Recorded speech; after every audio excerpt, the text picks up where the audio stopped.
Welcome to కారుణ్య సమూహపు స్వాధ్యాయానికి స్వాగతం. మరి ప్రారంభించుకునే ముందుగా మనందరి గురువు బ్రహ్మర్షి పితామహ పత్రిజీ గారికి, గురువులందరికీ, దివ్యాత్మ స్వరూపులకి, విశ్వానికి మన యొక్క ఆత్మ ప్రణామములు, కృతజ్ఞతలు తెలియజేసుకుంటూ, మరి అలాగే ఈరోజు ఈ చక్కటి జ్ఞానాన్ని అందిస్తున్నటువంటి షణ్మియో మసునో గారికి మన యొక్క హృదయపూర్వక కృతజ్ఞతలు, ప్రణామములు తెలియచేసుకుంటూ వారిని మనలోకి ఆహ్వానించుకుంటూ, మరి ఆయన అందించేటువంటి ఆ జ్ఞానము అర్థం చేసుకోవడానికి, అవగాహన చేసుకోవడానికి కావలసినటువంటి శక్తిని మనందరికీ ప్రసరించమని హృదయ లోతుల నుంచి కోరుకుంటూ, మరి చక్కటి ఈరోజు మన స్వాధ్యాయాన్ని ప్రారంభించుకుందాం. మరి ఆందోళనను తొలగించే అద్భుతమైనటువంటి 48 పాఠాలు లో భాగంగా ఈరోజు మనము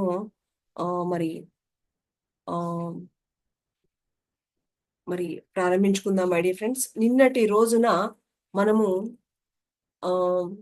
ఒకసారి మాట్లాడితే మరలా మనతో మాట్లాడాలి అనిపించే విధంగా మన యొక్క మాట్లాడే విధానము ఉండాలి అనేది మనం తెలుసుకున్నాం. మనందరికీ కూడా తెలుసు, మాటే మంత్రం అని తెలుసు. మాట యొక్క విలువ గురించి మరి తెలుసుకున్నాం. మహానుభావులు అందరూ చెప్పేది అదే.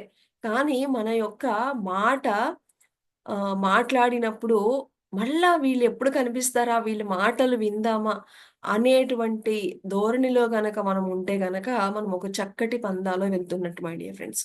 కాబట్టి ఆ విధంగా మిమ్మల్ని మీరు మలుచుకోండి. ఇది సింపుల్ మై డియర్ ఫ్రెండ్స్. ఇది గనక మనం గమనించుకుంటే, ఎవరైనా మిమ్మల్ని ఒకసారి కలిసినప్పుడు మరి మళ్ళా ఒక్కసారి సుజాత మేడంతో మాట్లాడాలి అని అనిపిస్తుంది అంటే గనక మనం కరెక్ట్ గా మాట్లాడుతున్నాం. ఈవిడ బాబోయ్ మళ్ళా నేను పారిపోదాం అని అంటున్నాను అంటే గనక మన యొక్క ధోరణి సరిగా లేదనమాట. సో వెరీ సింపుల్ లాజిక్ చెప్పేశారు, చూసారా ఎంత అద్భుతంగా చెప్పారో. అలాగే మనందరం కూడా మానవులం. ఒక్క మిస్టేక్ కూడా చేయలేదంటే మనందరం కూడా మహాత్ములం అయిపోతాము. మరి అలాగా మనం అప్పుడప్పుడు చేసేటువంటి మన యొక్క తప్పులను వెంటనే అంగీకరించడం నేర్చుకోండి. ఎక్కడ దానికోసం ఆలోచించక్కర్లేదు.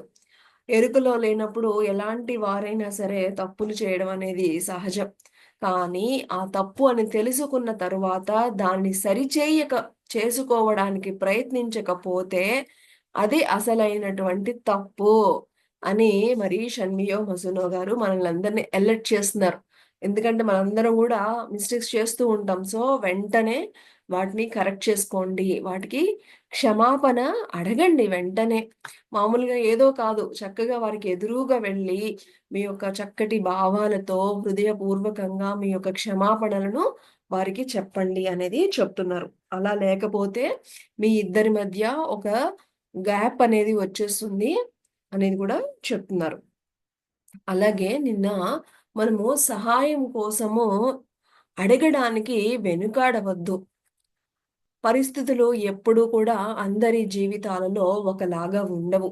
డెఫినెట్ గా కొన్ని ఆటుపోట్లు ఉంటాయి. కొన్ని రోజులు చాలా అద్భుతంగా ఉంటాయి, కొన్ని రోజులు ఎంతో కఠినంగా కూడా ఉంటాయి. మనకి మంచిగా ఉన్నప్పుడు మనము కఠినంగా ఉండే వాళ్ళకి మన యొక్క చేయూతనిస్తూ వాళ్ళకి సహాయంలో ముందు ఉండాలి. అలాగే మనకి కఠినమైనటువంటి రోజులు వచ్చినప్పుడు ఎదుటి వారి దగ్గర నుంచి సహాయం కోరడానికి ఏమాత్రము ఆలోచించక్కర్లేదు, చక్కగా సహాయం తీసుకోవచ్చు. సో మనం అడగడం లేదంటే అది మన యొక్క అహంకారాన్ని కూడా ఇండికేట్ చేస్తుంది మై డియర్ ఫ్రెండ్స్. కాబట్టి నేనే ఎందుకు అడగాలి, నేను ఎవరిని అడగు, నేను ఎప్పుడు కూడా ఒకరికి ఇచ్చేదాన్నే కానీ ఎప్పుడు తీసుకునేదాన్ని కాదు అని ఇలాంటి మాటలు మనం మాట్లాడుతున్నాము అంటే మనలో ఇంకా ఎక్కడో అహంకారం ఉన్నట్లే. సో అందుకని ఇక్కడ ఎవరు గొప్పవాళ్ళు కాదు, మనము అలానే తక్కువ కాదు. సో అందరము ఈక్వల్ గా ఉన్నప్పుడు ఇవ్వడము తీసుకోవడము అనేది ఒకానొక మన యొక్క జీవితంలో ఒక చక్కటి గుణాన్ని మనము మలుచుకోవాలి. అలాగే మరి మంచి శ్రోతగా ఉండండి అంటున్నారు. మనం ఎప్పుడు కూడా మనకి కామన్ గా ఏంటి అంటే మంచి శ్రోతలుగా ఉండేవాళ్ళు చాలా తక్కువ మంది ఉంటూ ఉంటారు మై డియర్ ఫ్రెండ్స్. ఎంతసేపు మనం మాట్లాడి ఎదుటి వాళ్ళు ఊ ఊ అంటూ ఉంటే ఎంత ఆనందంగానో ఉంటుంది. అది ప్రతి ఒక్కళ్ళకి సహజం. కానీ ఎంతసేపు మీరు మాట్లాడిందే వినటం కాదు, ఎదుటి వాళ్ళు మాట్లాడింది కూడా మీరు వాళ్ళని వాళ్ళు మాట్లాడేటప్పుడు మీకు నచ్చలేదని చెప్పేసి మీ ఫేసు వేరే వేరే భావాలతో పెట్టి వాళ్ళని ఇబ్బంది పెడితే మీ యొక్క రిలేషన్‌షిప్ అనేది దెబ్బతింటుంది. కాబట్టి మీరు వాళ్ళు ఎవరైనా చెప్పేటప్పుడు గూడా మరి ఇంట్రెస్ట్‌గా వినడం అనేది నేర్చుకోండి. సో, దీని మూలాన మనకి ఒక ఉదార స్వభావం వాళ్ళ మీద మనం చూపించిన వాళ్ళమవుతాము. కాబట్టి ఎవరన్నా మాట్లాడేటప్పుడు మంచి శ్రోతలుగా గూడా ఉండడము మనము అలవాటు చేసుకోవాలి అని చెప్తున్నారు. అలాగే లాభ నష్టాలపై ఆధారపడి నిర్ణయాలు తీసుకోవద్దు. ఇది ఏమి బిజినెస్ అనుకోండి. ఈరోజు నేను ఇంతకు కొన్నాను, ఇంత నాకు ప్రాఫిట్ యేసుకొని నేను అమ్మాలి అని పెట్టుకోవచ్చు.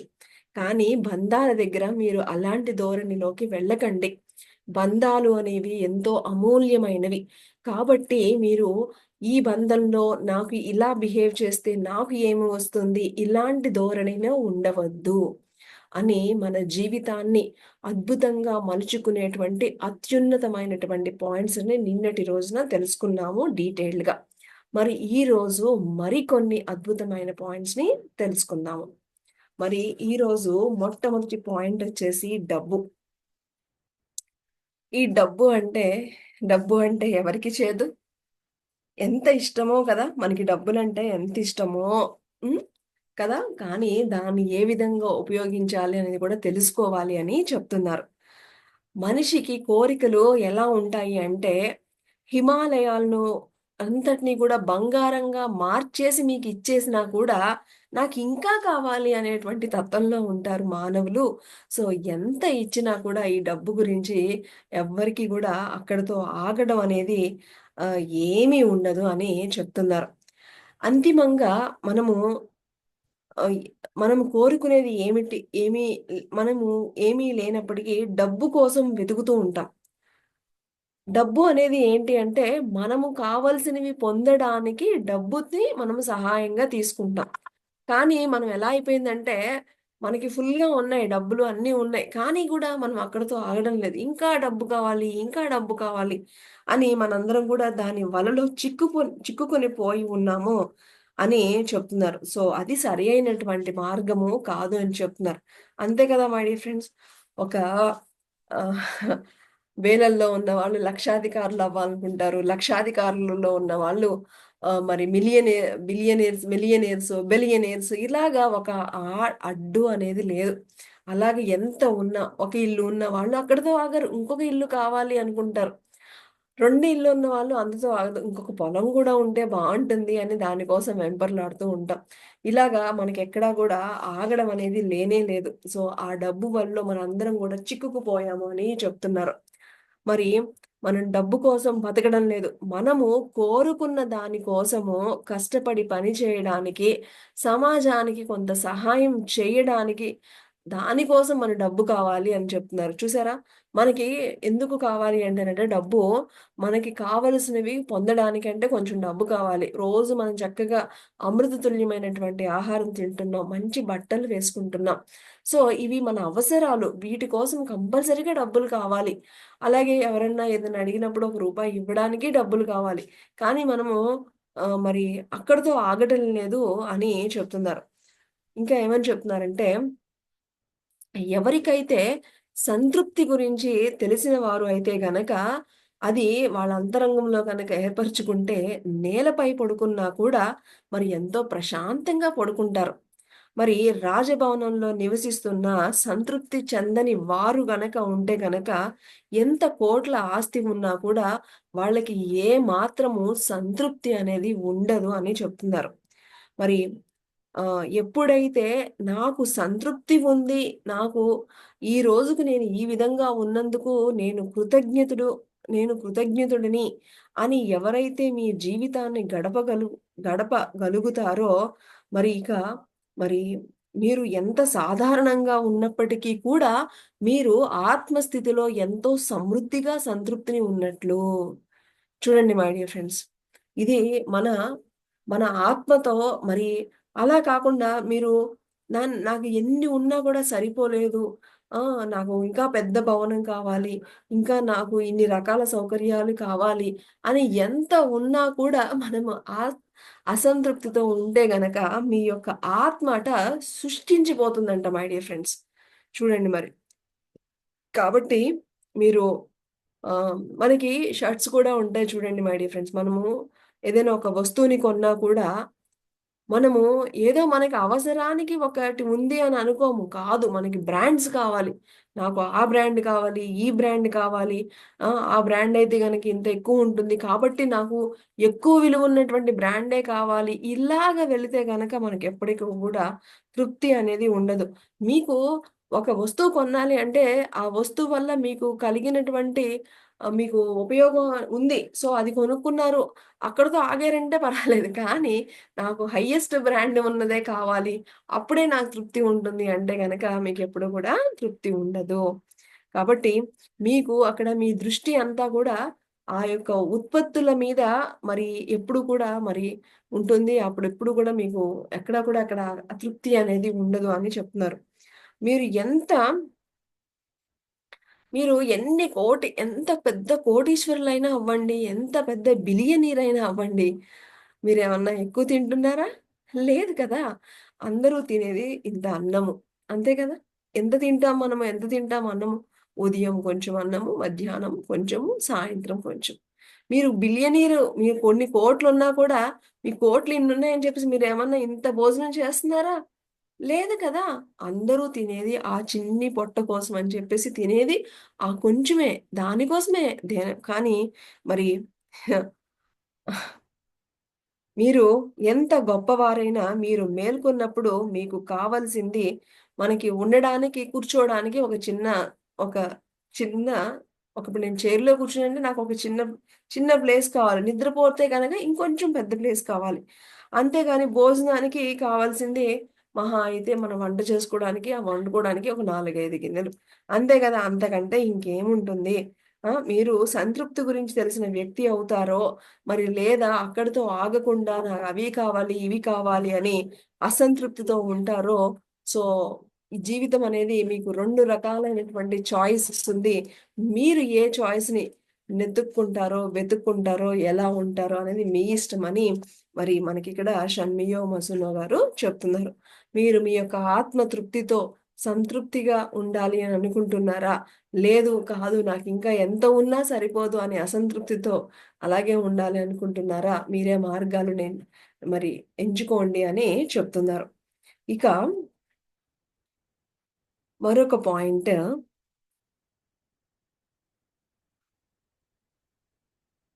పెద్దయ్యాక అంటే మనందరం కూడా ఎదుగుతూ ఉంటాం ఫ్రెండ్స్. అంటే ఒక ఏజ్ నుంచి మరొక ఏజ్‌కి మనందరం గూడా ఎదుగుతూ వెళ్తూ ఉన్నవాళ్ళమే కదా!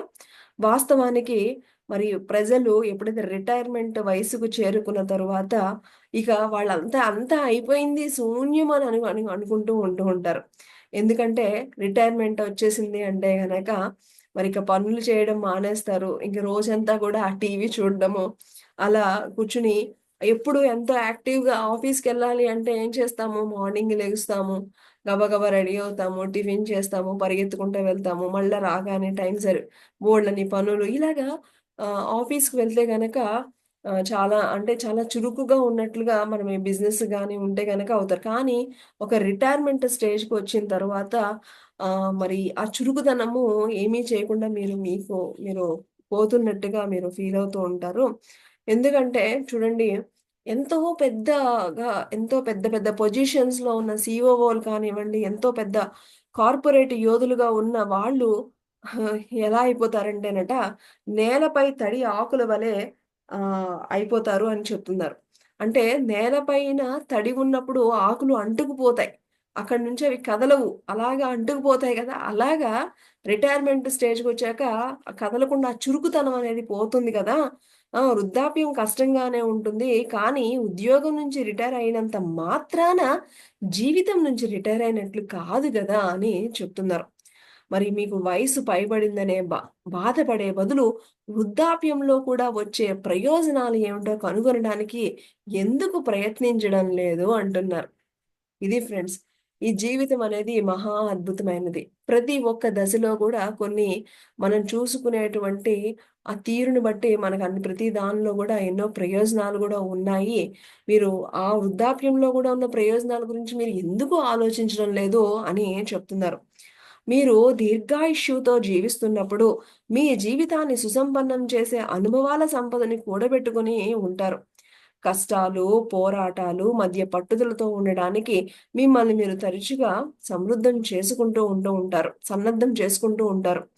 ఈ అనుభవాలు ప్రతి ఒక్కటి కూడా మీ మనస్సుకి ఎంతో చక్కటి శిక్షణ ఇస్తూ ఉంటాయి. అంతే కదా! మన జీవితంలో మనకు ఎదురయ్యేటువంటి ప్రతి ఒక్క పరిస్థితి కూడా మనకెంతో చక్కటి శిక్షణను ఇస్తూ ఉన్నాయి.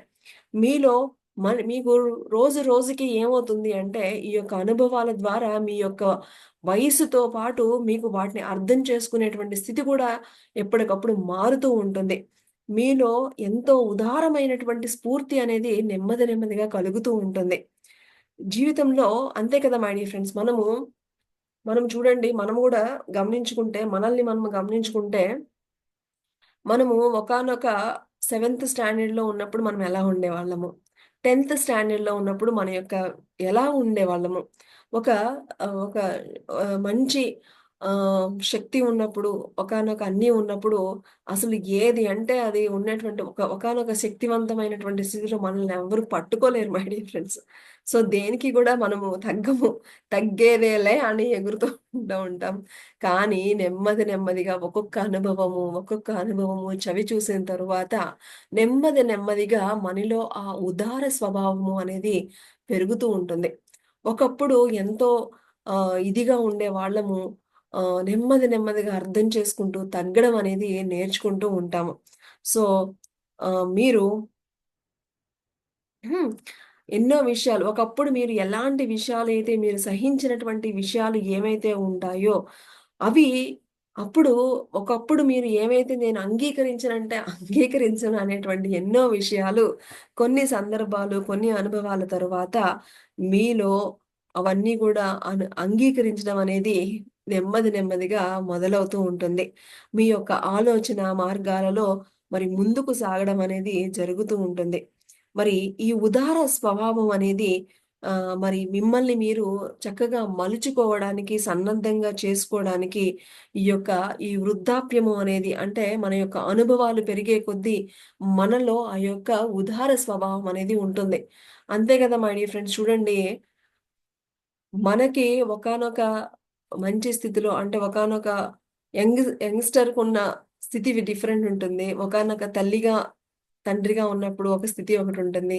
ఒకానొక అమ్మమ్మ, తాతయ్యగా అయినప్పుడు ఇంకా మనలో ఉదార స్వభావం అనేది "ఏం కాదులే నాన్న" ఒకప్పుడు ఏదన్నా పిల్లలు తప్పు చేశారంటే గై గై గైమని "ఎందుకురా తప్పు చేశావు?" అది ఇది అని చెప్పి అని హడావుడి చేసేవాళ్ళము. మనమే అమ్మమ్మలము, నానమ్మలం అయిన తర్వాత "ఏం కాదులే నాన్న, సరిదిద్దుకుంటాడులే" అని మనమే చెప్తూ ఉంటాం కదా! ఇవన్నీ గూడా మరి వృద్ధాప్యంలో వచ్చేటువంటి ఎంత చక్కటి సానుకూలత, ఈ ఉదార స్వభావము ఇవన్నీ కూడా మీ అనుభవాలు తగ్గట్లుగా మీలో వస్తున్నాయా లేదా అని చెక్ చేసుకోమంటున్నారు. దీని అర్థం ఏంటంటే వయసు పెరిగే కొద్దీ మనము మారుతూ ఉన్నాం. మరి ఎటువంటి ఆవేశాలు, ఎటువంటి ఆందోళనలు లేకుండా నిశ్శబ్దంగా పడుకున్నప్పుడు పచ్చని కొండలను ఆరాధించడం కంటే ఇంకా గొప్ప ఆనందం ఏముంటుంది? ఒకప్పుడు ఒకానొక టైంలో మనందరం గూడా పరిగెత్తవలసిందే మై డియర్ ఫ్రెండ్స్. మరి ఉదయం లేవడము, ఉద్యోగాలకి రెడీ అవ్వడము, పిల్లలకి బాక్సులు కట్టడము, మళ్ళా సాయంత్రం రాగానే మళ్ళీ రేపొద్దుటి టిఫిన్ ఏంటి అని చెక్ చేసుకోవడము, 5 నిమిషాలు ఖాళీ లేకుండా పరిగెత్తడము, అలిసిపోయి ఉంటాం. ఇక చక్కగా ఈ టైమొచ్చింది. మనకి రిలాక్స్ అయ్యేటువంటి టైమొచ్చింది. చక్కగా ఈ ప్రకృతిని ఎంజాయ్ చేయడం ఎందుకు అలవాటు చేసుకొని, ఎందుకు ఆనందపడటం లేదు? ఈ ప్రకృతిలో మీరు చక్కగా టైమ్‌ని స్పెండ్ చేసేటువంటి చక్కగా మీకెక్కడికి వెళ్ళాలంటే అక్కడికి వెళ్ళి ఉండొచ్చు. ఒకరోజు కైలాసగిరి వెళ్ళొచ్చు. ఒకరోజు కన్హా వెళ్ళొచ్చు. ఒకరోజు మరి మన ఆంజనేయుల ఆహ్ స్టాచ్యూ ఆఫ్ ఈక్విటీకి వెళ్ళొచ్చు. ఇక ఎక్కడెక్కడ మీకు ఎక్కడ చక్కగా ఉంటే అక్కడికెళ్ళి హాయిగా కొన్ని రోజులు అలాగా ప్రకృతిలో గడుపుతూ, మంచి మాటలు వింటూ, మీ టైంని ఎంత బాగా ఎంజాయ్ చేయొచ్చు కదా! అని గూడా చెప్తున్నారు. మరి ఆ! ఆహా! అయితే మనము ఎంత మనకి అనిపించొచ్చు. అప్పుడప్పుడు మనకి పెద్దవాళ్ళం అయిపోయిన తర్వాత, అయ్యో! నేను అప్పుడు ఉన్నంతగా నేను ఇప్పుడు పరిగెత్తలేకపోతున్నానే, అప్పుడున్నంతగా నేను చకచక ఎక్కలేకపోతున్నానే, అప్పుడున్నంతగా నేను అని, అని అప్పుడప్పుడు అనిపించవచ్చు అని గూడా చెప్తున్నారు. అయితే మనం ఎంత గింజుకున్నా కూడా అది మనకి వెనక్కి రాదు కదా! ఇది సహజం కదా! అని చెప్తున్నారు. సో, కాబట్టి మనము ఎన్ని పరిస్థితుల్ని గూడా అర్థం చేసుకోవాలి, అంగీకరించుకోవాలి. మన యొక్క దృక్పథాల్ని మన యొక్క వయసుకు తగిన అనుగుణంగా మనము మార్చుకుంటూ, మరి వాటిల్లో గనక యాక్సెప్ట్ చేయగలిగితే వృద్ధాప్యం కూడా అద్భుతంగానే ఉంటుంది అని చెప్తున్నారు. మరి అంతే కాకుండా మనకి చూడండి ఈ బిజీ షెడ్యూల్స్‌లో ఎవరన్నా ఏదైనా చెప్తున్నారు అనుకోండి, టైం ఉండదు.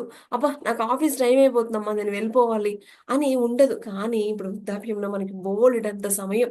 సో, మనం అన్ని గంటలు, గంటలు కూర్చొని ఎవరితో అయినా సరే మాట్లాడుకోవచ్చు. ఎవరు చెప్పిందైనా సరే వినొచ్చు.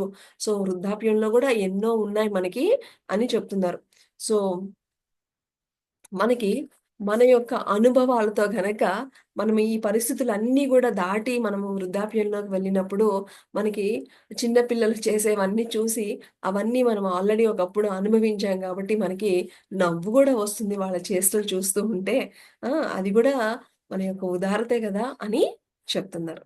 కదా ఫ్రెండ్స్? మరి వృద్ధాప్యంలో గూడా అంటే మనము ఏజ్ పెరిగే కొద్దీ గూడా, మనం అన్నింటిని గూడా యాక్సెప్ట్ చేస్తూ వెళ్ళగలగాలి అని చెప్తున్నారు. అలాగే,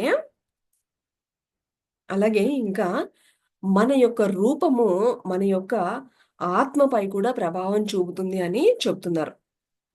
ఎందుకంటే, మనము ఏ వయసులో ఉన్నా కూడా నీట్‌గా రెడీ అయ్యామనుకోండి, మనలో ఒక చక్కటి స్థితి వస్తుందని చెప్తున్నారు. మనం ధైర్యంగా అంతే కదా! మనము నీట్‌గా మంచి బట్టలు వేసుకొని, హుందాగా రెడీ అయ్యామంటే గనక, మనము మనలో ఒక రకమైనటువంటి ఆత్మ స్థైర్యం అనేది మనలో అందరిలో గూడా వస్తూ ఉంటుంది. చక్కగా ఎప్పుడు నీట్‌గా ఉండండి. వృద్ధాప్యం అయినంత మాత్రాన మనకేమి అవ్వల. నీట్‌గా ఉండండి. మంచి మంచి బట్టలు వేసుకోండి. మనం ఎప్పుడైతే మంచి బట్టలు వేసుకుంటామో, స్ట్రెయిట్‌గా గూడా ఉండగలుగుతామో, అలాగా ఆటోమేటిక్‌గా వస్తుంది. ఎప్పుడైతే మనము ఆ తృప్తితో, ఆ యొక్క ఇదితో ఉంటామో మన శ్వాస గూడా చక్కగా తీసుకోవడం అనేది జరుగుతుంది. కాబట్టి వృద్ధాప్యం అయినంత మాత్రాన నేనెక్కడికి వెళ్ళడం లేదు. నేను రిటైర్ అయిపోయాను. ఇంట్లోనే కూర్చుంటాను. నాకింకా ఈ బట్టలే ఏం అక్కర్లేదు అని అలా అనకకండి. అలా అనుకోవద్దు. చక్కగా మీకు ఏ ఏజొచ్చినా కూడా మీకిష్టమైన బట్టలు వేసుకోండి. మీకు ఇష్టమైనటువంటి హెయిర్ స్టైల్స్ పెట్టుకోండి. మీకు ఎలా కావాలంటే అలాగా మీరు ఎలా ఉంటే మీరు హ్యాపీగా ఉంటారో, ఎలాంటి వ్యక్తులతో ఉంటారో అలా ఉండడం మూలాన మన యొక్క శ్వాస కూడా మనం బాగా తీసుకోవడం మూలాన దాని యొక్క ప్రభావము మన మీద ఉంటుంది అని చెప్తున్నారు. మనము కాలం గడుస్తున్న కొద్దీ గమనించవలసిన విషయం ఏమిటి అంటే, హాస్యాన్ని పెంపొందించుకోవాలి అని చెప్తున్నారు. హాస్యము ఏమవుతుందంటేనంట, మనలో ఏమైనా వర్రీస్ ఏమన్నా ఉంటే అన్నిటిని గూడా చక్కగా కూల్ చేసేస్తుందంట. కాబట్టి ఎప్పటికప్పుడు మనం హాస్య చతురతను పెంపొందించుకోవడానికి ప్రయత్నిస్తూ ఉండాలి అని చెప్తున్నారు. మరి ఈ ప్రపంచంలో ఏమి జరుగుతుందో తెలుసుకునేలాగా అది ఒకళ్ళనొకళ్ళు ఇంటరాక్ట్ అయ్యేటట్లు గూడా చేస్తుంది. ఈ హాస్య చతురత అనేది గూడా అని చెప్తున్నారు. ఇది రియల్లీ ఎవరికైతే ఆ హాస్య చతురత ఉంటుందో వాళ్ళు నిజంగా the god's gift my dear friends. అలా అని మనకు లేదని గూడా అనుకోక్కర్లేదు. మనం గూడా ప్రయత్నిస్తూ ఉండాలి అని చెప్తున్నారు. మరి ఒకసారి ఒక చక్కటి కథ చెప్తున్నారు. ఒకానొక ఇద్దరు మరి ఎంతో ఫేమస్ అయినటువంటి ఆహ్, మరి జోకర్స్ అన్నమాట ఇద్దరు. ఒక రోజట బీచ్‌కెళ్లారట. బీచ్‌కి వెళ్తే ఒకతనేమో చక్కగా అక్కడ ఒడ్డున కూర్చొని నదీ తీరం అదే సముద్ర తీరాన కూర్చొని చక్కగా ఎంజాయ్ చేస్తూ అలా కూర్చున్నారట. ఇంకొక ఆయనేమో వెళ్ళిపోయి ఆ సముద్రంలో ఆడుకోవడానికని జెప్పేసి అలా వెళ్ళిపోతూ ఉంటే, ఆయనకి ఒక స్థితి వచ్చింది. ఏంటి? ఆ సముద్రంలో కొట్టుకుపోయేటువంటి తలుపు తప్పి కొట్టుకుపోయేటువంటి ప్రాణాపాయ స్థితిలోకి వచ్చారు. అయితే ఈ ప్రాణాపాయ స్థితిలో ఉన్నప్పుడు ఈ ఫ్రెండ్‌ని రక్షిస్తాడేమో అని జెప్పేసి చూస్తూ ఉన్నాడట అతను. చూస్తూ ఉంటే ఈ సముద్ర తీరాన కూర్చున్న అతనేమో అలా చూస్తూ ఉన్నాడట. అయితే అలా కొట్టుకుపోతున్నాడు కదా! అని జెప్పేసి మరొక వ్యక్తి ఆయన్ని రక్షించడానికి వెళ్లారట. రక్షించడానికి వెళ్లి రక్షించిన తర్వాత మళ్ళా తిరిగి వచ్చి ఆ!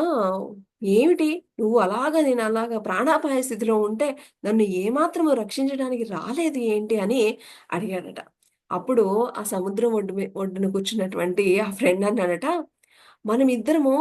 ఇద్దరము చనిపోతే గనక ఈ హాస్య ప్రపంచానికి హాస్యాన్ని అందించే వాళ్ళు ఎవ్వరు? హ్మ్. అని జోకేసాడట. సో, అంటే అలాంటి సీరియస్ విషయాల్లో కూడా మనము గనక హాస్య చతురత ఉంటే ఎదుటి వాళ్ళు మనల్ని ఏమీ అనలేరు. నువ్వు నేను పెద్ద జోకర్స్‌మి. నిన్ను రక్షించడానికి నేను వచ్చి మన ఇద్దరము గూడా అయిపోతే ఈ యొక్క హాస్య ప్రపంచం ఏమైపోతుంది? అందుకని నేను రాలేదు అని చెప్పాడట. సో, ఇలాగా మరి ఎప్పుడైతే మనలో ఆహ్ ఇలాంటి హాస్య చతురత ఉంటే గనక, ఎలాంటి పరిస్థితులనైనా సరే మనం మార్చుకోవచ్చు అని చెప్తున్నారు. కాబట్టి ఆహ్, కాబట్టి జోకులు వేస్తే అపహాస్యం అవుతాము అనేటువంటి భయపడకుండా ప్రతి ఒక్కరూ కూడా హాస్యంతో ఉండడానికి ప్రయత్నించండి. హాస్య చతురతని ప్రాక్టీస్ చేయండి అని చెప్తున్నారు. బావుంది గదా! మరి అలాగే నెక్స్ట్ పాయింటొచ్చేసి ప్రేమ మై డియర్ ఫ్రెండ్స్. అసలు ప్రేమ అంటే తెలియని వాళ్ళు ఎవరున్నారు చెప్పండి? మనము ఎన్నో స్వాధ్యాయాల్లో తెలుసుకున్నాం. ప్రేమ గురించి, అసలు ప్రేమంటే ఏంటి అనేది అనేక దాంట్లో తెలుసుకున్నాం. అయితే మరి షన్మియో మసునో గారు ప్రేమ గురించి ఏం చెప్తున్నారో చూద్దాం. మరి ఆహా! అంటే మహానుభావులు చెప్పేది అందరూ ఒకటైనా కోణాలు డిఫరెంట్ ఉంటాయి మై డియర్ ఫ్రెండ్స్. మరి షన్మియో మసునా గారు ఏమని చెప్తున్నారు అంటే ఆహ్, ఆహ్, పొట్ట 8 వంతులు నిండింది.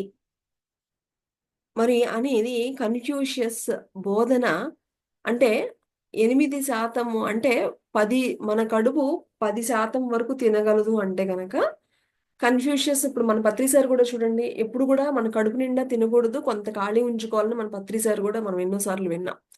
అలాగే కన్‌ఫ్యూషియస్ కూడా 8 వంతులు తినండి. అంటే 2 వంతులు ఖాళీగా ఉంచుకోండి పొట్ట. అప్పుడు మీరు హెల్తీగా, హ్యాపీగా ఉంటారు అని కన్‌ఫ్యూషియస్ బోధనలో ఇదొక పాయింట్ అన్నమాట. అలాగే ఇక్కడ ఈ మరి షన్మియో ముసునో గారు గూడా ఏం చెప్తున్నారు అంటే మీరు మీ యొక్క భాగస్వామి గురించి వాళ్ళు పరిపూర్ణంగా ఉంటారని ఆశించవద్దు అని చెప్తున్నారు.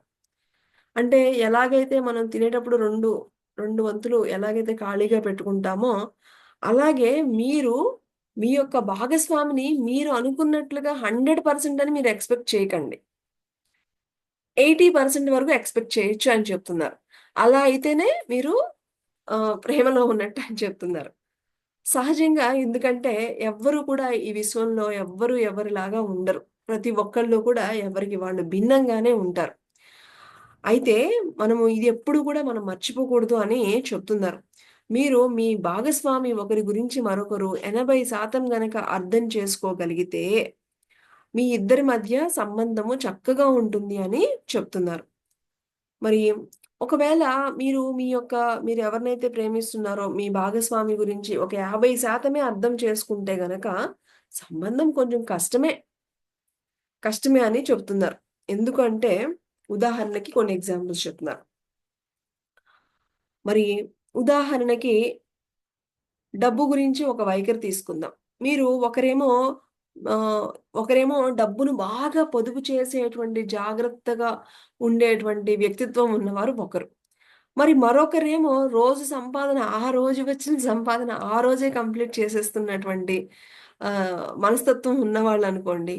అక్కడ ఎక్కడ కుదురుతుంది? అసలు పొత్తే కుదరడం లేదు. అలాగే మీరేమో ఆహ్, ఇలాగా, ఇలాగ ఉంటే గనక మొదట్లో కొంచెం ఎందుకంటే జనరల్‌గా ఈ ప్రేమ ఇది ఆహ్, ఉదాహరణకి ఆహ్ ఫస్ట్ వాళ్ళ మొహం చాలా అందంగా ఉండి, లేకపోతే భౌతికంగా వాళ్ళు చాలా అట్రాక్టివ్‌గా ఉంటే ఇష్టపడడం అనేది సహజంగా జరుగుతూ ఉంటుంది. కానీ ఇక్కడ మీరు అలాగా ఉంటే అది ఎన్నో రోజులు ఉండదు. అది కొన్ని రోజుల్లోనే అయిపోతుంది. కాబట్టి మీరు వారు ముద్దుగా ఉన్నారా? అందంగా ఉన్నారా? ఆకర్షణీయంగా ఉన్నారా? అని మీరలా అనుకుంటారు. ఏది ఏమైనప్పటికీ కూడా మరి కానీ అలా ఒక్కటి కాదు. మీ యొక్క ఆలోచనలు గూడా సమానంగా ఉండాలి అని చెప్తున్నారు. కేవలము మీకు నచ్చినట్టుగా అందంగా ఒకళ్ళకొకళ్ళు ఉన్నారు, ముద్దుగా ఉన్నారు కాదు. మీ యొక్క ఆలోచనలు గూడా మీరు గ్రహించుకోవాలి అని చెప్తున్నారు. మీరు ఎందుకంటే ఎవరైతే ఈ ఆలోచనలు, వ్యక్తిత్వాలు పక్కన పెట్టేసి కేవలము భౌతికంగా వాళ్ళు చక్కగా అందంగా ఉన్నారని పెళ్లి చేసుకుంటే గనక ఆ సంబంధాలు ఎన్నో రోజులు ఉండవు అని చెప్తున్నారు. ఈ ఉదాహరణకి ఇప్పుడు ఇంకొకటి చూద్దాం. మనము సమయపాలన విషయంలో అంటే మీకేమో కొంచెం ఏదైనా టైమొచ్చిందంటే ఒక మంచి పుస్తకాలు చదవడము, సంగీతం వినటము, లేకపోతే మీకు ధ్యానం అంటే బాగా ఇష్టము, ధ్యానం క్లాసెస్‌కి అటెండ్ అవ్వడము అనేవి మీకిష్టం. మరి ఇంకొకళ్ళకేమో వాళ్ళకసలకి పుస్తకాలు చదవడం అంటే ఇష్టం ఉండదు. ఎప్పుడు కూడా రెస్టారెంట్‌ల్లోనూ, షాపింగుల్లోనూ ఉండాలంటే ఇష్టం. అలా ఉంటే అసలేమన్నా పడుతుందా? ఇద్దరివి కూడా అసలెక్కడన్నా మ్యాచ్ అవుతున్నాయా? అవ్వట్లేదు. అలాంటప్పుడు ఎలా ఉంటుంది వాళ్ళిద్దరి మధ్య బంధము? సో, ఉండడం లేదు. అలాగే తినడం గూడా చూద్దాం. ఫుడ్ గూడా అంతే. మీకేమో చాలా ఆహ్, ఫ్రెష్‌గా అప్పటికప్పుడు కొంచెం తినటం అలాగా మీకలవాటు. వాళ్ళకేమో అలా ఇష్టం లేదు. క్వైట్ అపోజిట్ అనుకోండి. ఎక్కడ పడతాయి? మీరు వాళ్ళతో సరిగ్గా భోజనం చేయలేరు. వాళ్ళతో మీరెక్కడికి బయటికి వెళ్ళలేరు. వాళ్ళతో ఎక్కడ మీ మీ యొక్క సేవింగ్ డిఫరెంట్ ఉంటది. వాళ్ళ యొక్క సేవింగ్ డిఫరెంట్ ఉంటుంది. సో, ఎక్కడ గూడా మీకు వాళ్ళకి పొంతన కుదరడం లేదు. కాబట్టి మీరు కేవలము ఈ యొక్క భౌతికంగా వీళ్ళు అందంగా ఉన్నారు, ముద్దుగా ఉన్నారు, ఆకర్షణీయంగా ఉన్నారని చేసుకున్నారు. మీరు వాళ్ళ యొక్క ఆలోచనలు మీ యొక్క వ్యక్తిత్వానికి సరిపోకుండా ఉంటే గనక అది ఎన్నో రోజులు ఉండదు. ఓకే. కాబట్టి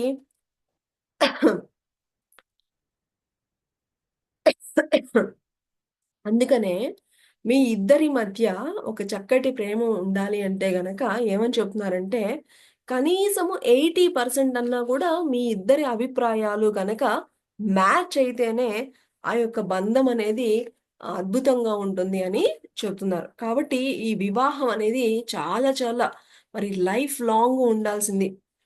ఈ ప్రేమ అనేది, వివాహము అనేది. సో, కాబట్టి ఆహ్, చాలా మరి ప్రేమించేటప్పుడు ఇవన్నీ గూడా చెక్ చేసుకోండి. ఓన్లీ పైపైన వ్యామోహాలు కాదు. ఒకళ్ళని ప్రేమించేటప్పుడు ఇవన్నీ గూడా చూసుకోండి అని చెప్తున్నారు. ఇంకా, ఇంకా వివాహం అయిపోయిందనుకోండి. పెళ్ళయ్యి చాలా కాలమైనటువంటి జంటల మధ్య మాట్లాడడానికి పెద్దగా ఏమీ ఉండదు అని చెప్తున్నారు కొంతమంది దగ్గరట. ఎందుకంటే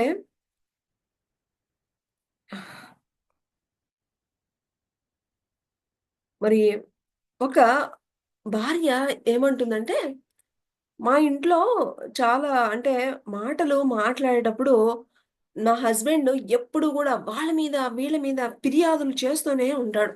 ఏంటి ఎప్పుడు వాళ్ళ బాసు ఇలా అన్నాడు, వీళ్ళ బాసు లేతే వాళ్ళ కొలీగ్స్ ఇలా ఉన్నారు. ఇవే చెప్తూ ఉంటాడు అని కొంతమంది భాగస్వాములు అనుకుంటూ ఉంటారు. కానీ ఇక్కడ అర్థం చేసుకోవాల్సిన ఒక పాయింట్ ఉంది.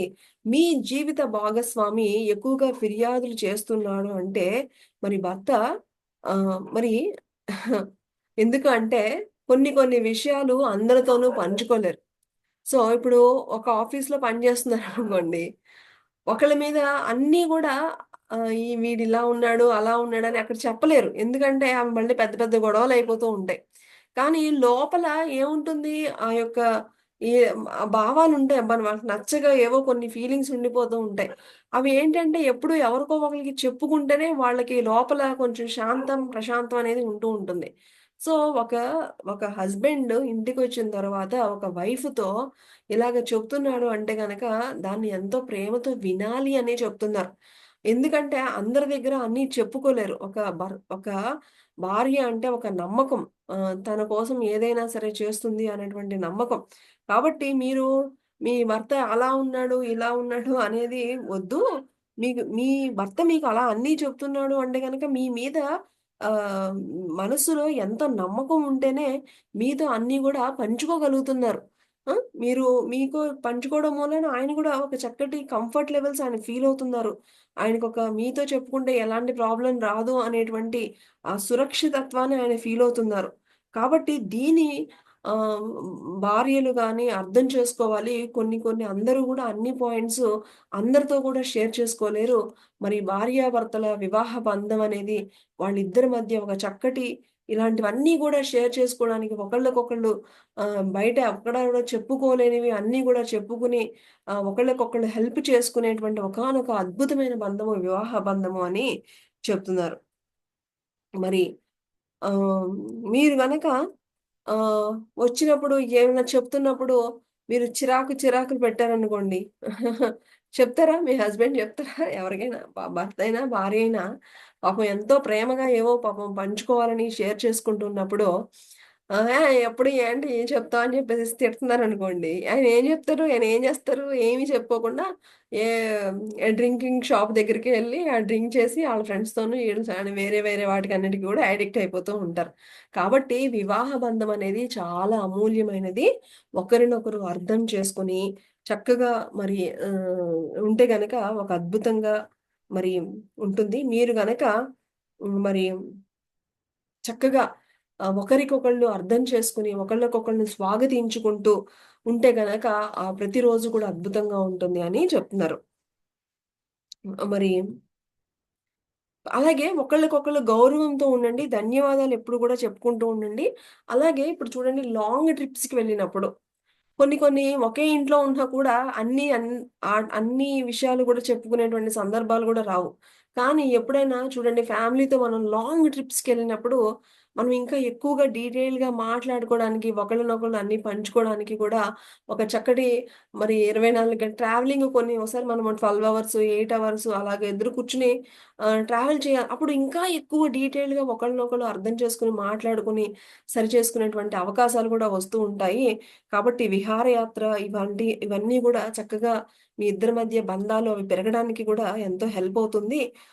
కాబట్టి ఆహ్, మీరు గూడా మీ హస్బెండ్ గాని, మీరు గాని ఒకళ్ళ పట్ల ఒకళ్ళు అంత విశ్వాసంతో, అంత నమ్మకంతో ఇద్దరు ఒకరి పట్ల ఒకరు ఉన్నప్పుడు, మీరు ఒకరి పట్ల ఒకళ్ళు ఎంత చక్కగా గ్రాటిట్యూడ్‌ని గూడా కృతజ్ఞతని గూడా ఎప్పుడు కలిగి ఉండండి ఒకరి పట్ల ఒకరు అని చెప్తున్నారు.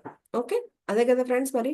ప్రతి ఒక్కళ్ళు గూడా చక్కగా ఇలా అర్థం చేసుకుంటూ ఉంటే మరి హస్బెండ్ రిలేషను ఎంతో అమూల్యమైనది. ఈ వివాహ బంధం అనేది ఒక అద్భుతమైనది అని చెప్తున్నారు. అంటే చూడండి మనం ఈరోజు ఎన్ని పాయింట్స్ తెలుసుకున్నామో.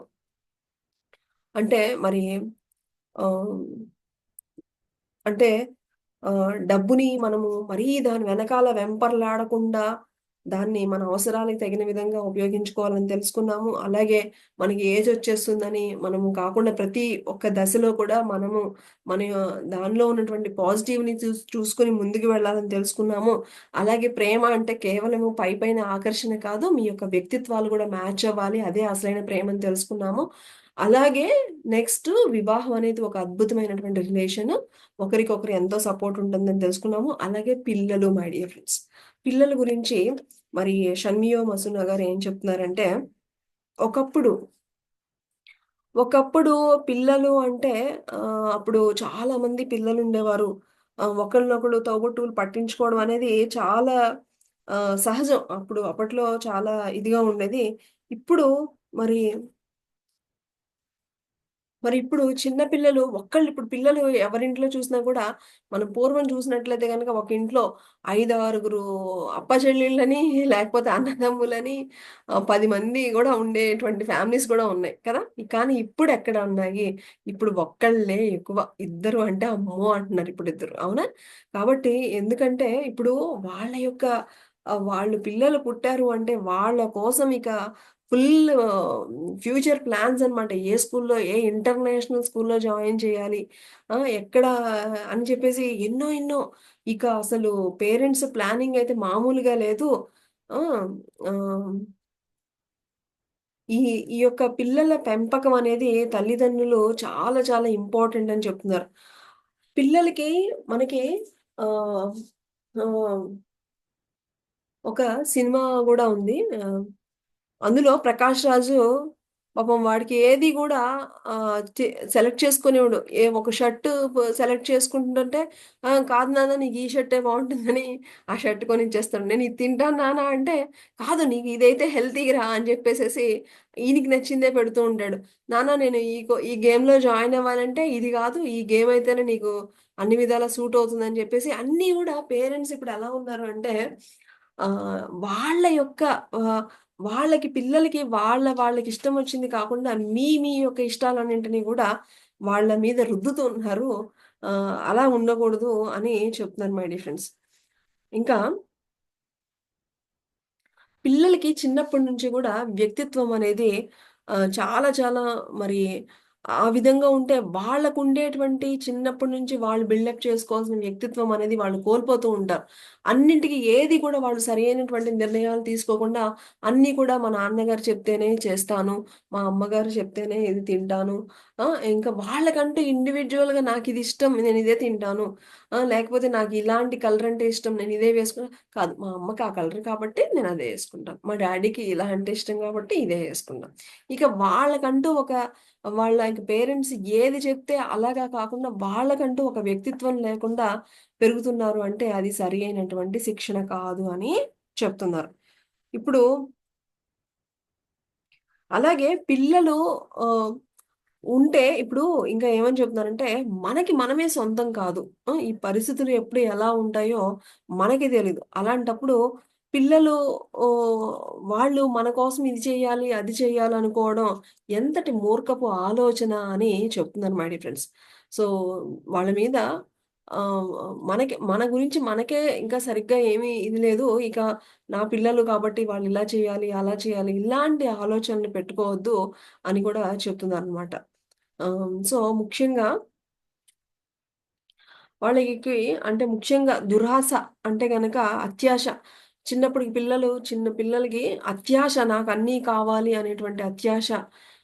అలాగే కోపం ఊరికనే చిన్నప్పటి నుంచి ఫ్రెండ్స్ పిల్లలకి అన్నీ గూడా పేరెంట్స్ నుంచి అన్నీ వస్తూ ఉంటాయి. పిల్లలు ఇంట్లో పేరెంట్స్ ఎప్పుడూ గూడా కోపంగా ఉంటూ ఉంటే వాళ్ళు గూడా నిజంగానే అలాగే తయారవుతూ ఉంటారు. అన్ని వాళ్ళకేం చెప్పక్కర్లా. మనం చూసే వాళ్ళు నేర్చుకుంటూ ఉంటారు.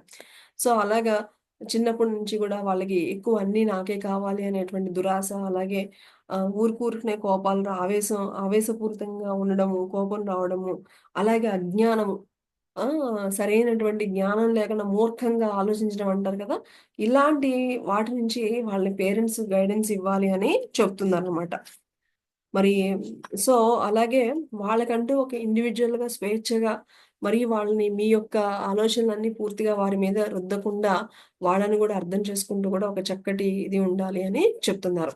అలాగే నెక్స్ట్ పాయింటొచ్చేసి మరణం మై డియర్ ఫ్రెండ్స్. మరణం. మరణం అంటే ఇప్పుడు చూడండి, ఈ యొక్క ఆధ్యాత్మిక జ్ఞానం ఉన్నవాళ్ళు అంటే గనక, మరణం అంటే ఏముంది చాలా సింపుల్‌గా తీసుకుంటాం. అవునా? కదా! కానీ ఈ యొక్క జ్ఞానం లేకపోతే, మరణం అంటే గనక వయసు పెరిగే కొద్దీ మరణం దగ్గరగా వస్తుందని భయపడిపోతూ ఉంటారు. మరి ఇంకా ఇది ఎవరైనా మన బాగా దగ్గరున్న వాళ్ళు చనిపోయినా కూడా, ఆ బాధ నుంచి బయట పడలేక ఎంతో మనసు అల్లకల్లోలంగా ఉంటూ ఉంటారు. కానీ ఆహ్, ఆహ్, ఈ మరణం అనేది అంటే చెప్తుందనమాట. జెన్ వాళ్ళట బౌద్ధ సన్యాసులట వాళ్ళకి నేర్చుకోవాల్సినవి ముఖ్యంగా ఏంటి అంటేనట, ముఖ్యమైనటిదేంటంటే వాళ్ళకి పూర్తిగా జనన మరణాల గురించి ఒక చక్కటి అవగాహన. మనకి, మన పత్రిజీ యొక్క పుణ్యమా అంట మనకు కూడా ఒక అవగాహనొచ్చింది. సో, ఈ ఆత్మ కేవలము ఈ శరీరాన్ని అలా బట్ట వేసుకొని, అలా తిరిగి మళ్ళా కొత్త శరీరం తీసుకుంటుందని ఆ మహానుభావుడి వల్ల ఇప్పుడు అందరికీ వచ్చేసింది. అలాగే బౌద్ధ సన్యాసులు కూడా వాళ్ళ యొక్క శిక్షణలో గూడా వాళ్ళు ఫస్ట్ తెలుసుకోవాల్సింది ఏంటి అంటే, మరణం గురించి ఒక సమగ్రమైనటువంటి వివరణ. ఎందుకంటే ఇది తెలిసిన తరువాత ఆహ్, మరి జీవితంలో ఎప్పుడు ఎలాంటి సంఘటనలు జరుగుతాయో తెలీదు. వాటి నుంచి త్వరగా బయటికి రావాలి అంటే గనక ఈ యొక్క ఈ యొక్క జ్ఞానం అనేది ప్రతి ఒక్కరికి ఉండాలి అని చెప్తున్నారు. అంతేకాదు మన పిరమిడ్ స్పిరిచువల్ సొసైటీలో ఈ జ్ఞానమే కాదు, ఇంకా చాలా ఉన్నతమైన జ్ఞానాన్ని మనకొచ్చేసింది. ఎలాగా దీని తర్వాత కేవలం ఈ ఫిజికల్ వరల్డే కాదు, ఇంకా ఆస్ట్రల్ వరల్డ్స్ ఉంటాయి, కాజల్ వరల్డ్స్ ఉంటాయి. అక్కడ ఎలా ఉంటుంది, ఎలాంటి వాళ్ళు ఎలా వెళ్తారు, ఎలాంటి వాళ్ళు ఏ ఏ తలాలకెళ్తారు, సో మనం నేర్చుకోవాల్సిందంతా ఇక్కడే ఉంది అని మనకి మన మన గురువులందరూ కూడా ఎంతో అద్భుతంగా మనం తెలుసుకునేటువంటి భాగ్యం మనకి కలిగింది. సో అలాగా మరి బౌద్ధ మతంలో కూడా వాళ్ళకేంటంటే కంపల్సరీగా ఈ యొక్క జనన మరణం గురించి కంపల్సరీగా వాళ్ళకి ఉంటుందన్నమాట. అలాగే వాళ్ళకి ఇంకొకటి ఏంటి అంటే, జీవించి ఉన్నప్పుడే పూర్తిగా జీవించాలి, చనిపోయినా కూడా పూర్తిగా చనిపోవాలి. ఎవరైతే పూర్తిగా ఫ్రెండ్స్ ఇదన్నీ కూడా చనిపోయినప్పుడే అప్పుడేమీ సడన్‌గా వచ్చేయవు మనకి ఏది గూడా. ఏదైతే మనకి ఫస్ట్ నుంచి గూడా మన జీవితంలో అలవాటవుతూ ఉంటుందో అదే మనకి వస్తూ ఉంటుంది. ఉదాహరణకి తీసుకుంటే గనక చూడండి, మన పెద్దవాళ్ళు ఏదన్నా మనకి ఒక సంఘటన ఏదన్నా ఒకటి జరగరానిది ఏదైనా రామ, రామ, కృష్ణ, కృష్ణ, లేకపోతే వాళ్ళ ఇష్టం వచ్చినటువంటి ఏదో వాళ్ళకి నచ్చినటువంటి ఆ భగవంతుడిని స్మరించుకోవడం అనేది వాళ్ళ దైనందిక జీవితంలో అది ఊతపదం అయిపోతూ ఉంటుంది. ఇప్పుడు ఏదైనా తుమ్మొచ్చిందనుకోండి, నారాయణ, నారాయణ అనుకుంటూ ఉంటారు. అలాగే ఏదన్నా ఒకటి ఏదన్నా జరిగిందంటే నారాయణ, నారాయణ అని, అలాగే రామ్, రామ్ అని ఇలాగా కొన్ని ఊత పదాలనేవి దైనందిక జీవితంలో ఎప్పుడైతే అలవాటైపోతాయో, అదే విధంగా మనకి ఎప్పుడు గూడా నవ్వడం, ఎప్పుడు చక్కగా హ్యాపీగా అన్నిటికి చిన్న చిన్న విషయాలు చక్కగా ఎప్పుడు హ్యాపీగా ఉండడం, ఇవన్నీ గూడా ఒక్కసారిగా రావు మై డియర్ ఫ్రెండ్స్. మన దైనందిక జీవితంలో ఎలాగైతే మనం అలవాటు చేసుకుంటామో, అప్పుడు మనము ఆ యొక్క చివరి దశలో గూడా అలాగ మనం మరణించేటప్పుడు గూడా హ్యాపీగా నవ్వుతూ మనం బాడీని వెకేట్ చేయగలుగుతూ ఉంటాం అనమాట. సో, అలాగా మనకి ఏంటంటే ఆహ్, ఏదో మరణశయ్య మీద ఉన్నప్పుడే రాముడు గుర్తు రావాలి, అప్పుడే మనకి సడెన్‌గా ఆనందంగా మరణించాలి అంటే అప్పటికప్పుడు రాదు. ఇవెలా వస్తాయి? మన యొక్క దైనందిక జీవితంలో మనం అలవాటు చేసుకుంటే, ఆ టైంలో గూడా మనం అదే ఆనందంగా, అలాగే భగవంతుని నామస్మరణ చేసుకుంటూ, మనం బాడీని వెకేట్ చేయడం అనేది జరుగుతూ ఉంటుందనమాట. సో మనము జీవించినప్పుడు, ఇప్పుడు మనకెన్ని సార్లు మనం తాగేటప్పుడు మన యొక్క ధ్యాసంతా గూడా ఆ తాగడం మీదే ఉండాలి. తినేటప్పుడు తిండి మీదే ఉండాలి. నడిచేటప్పుడు నడక మీదే ఉండాలి. అలాగా ప్రతి క్షణాన్ని కూడా మనము చక్కగా జీవిస్తూ మనము దాన్ని పూర్తిగా ఇన్వాల్వ్ అయినప్పుడు, అలాగే మరణించేటప్పుడు గూడా మనం అదే తత్వంలో మనము బాడీని వెకేట్ చేయడం అనేది జరుగుతూ ఉంటుంది. కాబట్టి సంపూర్ణంగా జీవించడం అంటే శక్తి మేర వరకు జీవించడం ద్వారా మనం సంపూర్ణతని నెరవేర్చడం అనేది ఉంటుంది. మరణం మీద మనకు నియంత్రణ లేదు కాబట్టి, మరి మనము సంపూర్ణంగా జీవిస్తే గనక, ఆ యొక్క చనిపోయే దశలో కూడా మనం సంపూర్ణంగా చక్కగా మనము వెళ్ళగలుగుతాం అనమాట. అదే మరిక్కడ ముఖ్య ఉద్దేశ్యం. కాబట్టి ముందు మనం జీవించి ఉన్నప్పుడే మనం ఎలాగా ఉంటున్నాము, ప్రతి క్షణము ఎంత బాగా ఎంజాయ్ చేస్తున్నాము, ప్రతి క్షణము అందులో పూర్తిగా ఇన్వాల్వ్ అవుతున్నామా అనేది మనము ప్రాక్టీస్ చేయాలి. ఉదాహరణకి ఒక 106 సంవత్సరాల వరకు గల ఒకానొక వృద్ధ సన్యాసట, ఆయన అప్పటి వరకు గూడా అన్ని 100 ఏళ్ళు దాటినా కూడా ఆయన యువ సన్యాసులు ఏ విధంగా అయితే అన్నీ చేస్తారో అలాగే అంతే ఉత్సాహంతో చేసేవాడట ఆయన. మరి ఆ! సో, కాబట్టి ఆహ్, అసలు ప్రశాంతంగా ఎప్పుడు హ్యాపీగా ఇవన్నీ అర్థం చేసుకొని, సంయమనంతో మనం జీవించడమే జ్ఞానోదయం అని కూడా చెప్తున్నారు మై డియర్ ఫ్రెండ్స్. చూడండి, జ్ఞానోదయం అంటే ఏమి కాదు, ప్రతి దానికి కూడా ప్రశాంతంగా, ఆనందంగా అన్నీ అర్థం చేసుకుంటూ, అవగాహన చేసుకుంటూ జీవితాన్ని గడపడమే జ్ఞానోదయం అని కూడా చెప్తున్నారు. కాబట్టి అలా గనక జీవించగలిగితే, మనము ఆ యొక్క మరణశయ్య మీద ఉన్నప్పుడు, చనిపోయే టైంలో కూడా మరి చక్కగా మనం ఉండగలుగుతాము. అదే విధంగా మనం బాడీని గూడా వెకేట్ చేయగలుగుతాము అని చెప్తున్నారు. కాబట్టి మనము సంపూర్ణంగా జీవించడం అనేది నేర్చుకోవాలి. కాబట్టి ఇది అంతా గూడా ఒక్కసారిగా వచ్చేది కాదు. నెమ్మదిగా ప్రాక్టీస్ చేస్తే తప్పకుండా మనకి ఆ మరణ టైంలో గూడా ఒక చక్కగా మనం ప్రశాంతంగా, ఆనందంగా మన యొక్క బాడీని వెకేట్ చేయగలుగుతాము అని చెప్తున్నారు. కాబట్టి ఇదంతా గూడా మనము ప్రతిరోజు మరి చక్కగా ప్రాక్టీస్ చేస్తూ, ప్రతిరోజు చక్కగా జీవించడం తెలుసుకున్నప్పుడు, మనకి ఆ మరణం కూడా ఒక అద్భుతంగా మరి ముగుస్తుంది అని చెప్తున్నారు. అలాగే ఇంకా ఒక ముఖ్యమైన పాయింట్ ఏంటంటే,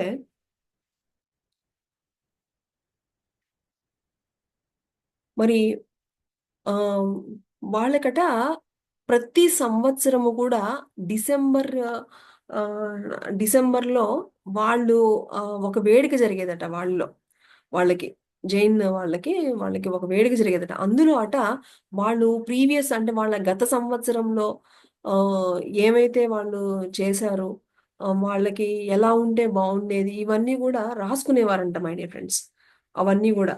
సో, ఆహ్ అలా ప్రతి ఒక్కళ్ళు రాసుకోవడం మూలాన వాళ్ళు చనిపోయినప్పుడు కానీ, వాళ్ళు ఎలాగా ఉండాలనుకుంటున్నారు, ఏమేమి కావాలని అనుకుంటున్నారు అనేది దాన్ని చూసి వాళ్ళందరూ గూడా వాళ్ళ హృదయాన్ని అర్థం చేసుకోవడం అనేది జరుగుతూ ఉంటుందనమాట. కాబట్టి అంటే ప్రతి ఒక్క సంవత్సరం గూడా మీ యొక్క మానసిక స్థితి గురించి మీ యొక్క స్వంత భావాలు ఏమైతే ఉన్నాయో అవన్నీ రాసుకోండి అని చెప్తున్నారు. ఆహ్, సో, ఈ సంవత్సరం అంతా ఎలా ఉంది? మీరు ఏం కోరుకుంటున్నారు? ఎలా గడపాలనుకుంటున్నారు?